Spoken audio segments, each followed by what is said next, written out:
Pronto, aqui, ó. tá gravando. Tá gravando? Gravando. Vamos acender uma fogueirinha. Fogueirinha, mano. Aí, galera. Fogueirinha. Agora, hein? Caramba. Porra! Eu te falei isso que é Porra. explosão, rapaz. Rapaz, eu vi um clarão aqui que eu nem vi. Pegou em você aí não, né? Não, veio só em cima só. Mas pegou em você não, né? Não, deve ter sido registrado essa porra toda. Deve ter o quê? Deve ter registrado o clarão fazer todo. um estouro. Eu falei. Caraca! Igual o jogo agora, viu? Igual. Qualquer jogo que você coisa com bomba, granada.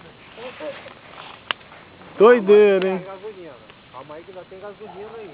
Tem gasolina pra caralho. Onde é Já que explodiu tudo já, pá. Agora não explode mais não.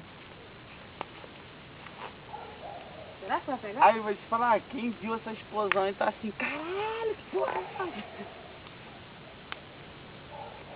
Será que vai acender agora? Porra, se não pegar agora... Não pegar porque tá foda. Gasolina adulterada. Essa gasolina tá com cheiro de perfume.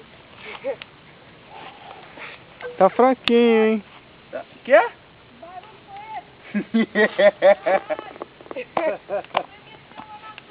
Ô caralho! Agora você imagina quem tava perto aqui, né? Maneiro. Aí, Miguel. Já era Não. mesmo. Foi a fogueira mesmo. Miguel, você não molhou direito esse troço não. Molhei? Você jogou bastante lá dentro? Lógico que joguei, pô. Tem que ter jogado lá pra dentro, ó. Porque lá dentro acho que nem pegou fogo. Ó, dá mais com essa garrafa, vai explodir na tua mão aí, hein? Pô, que sacanagem, cara.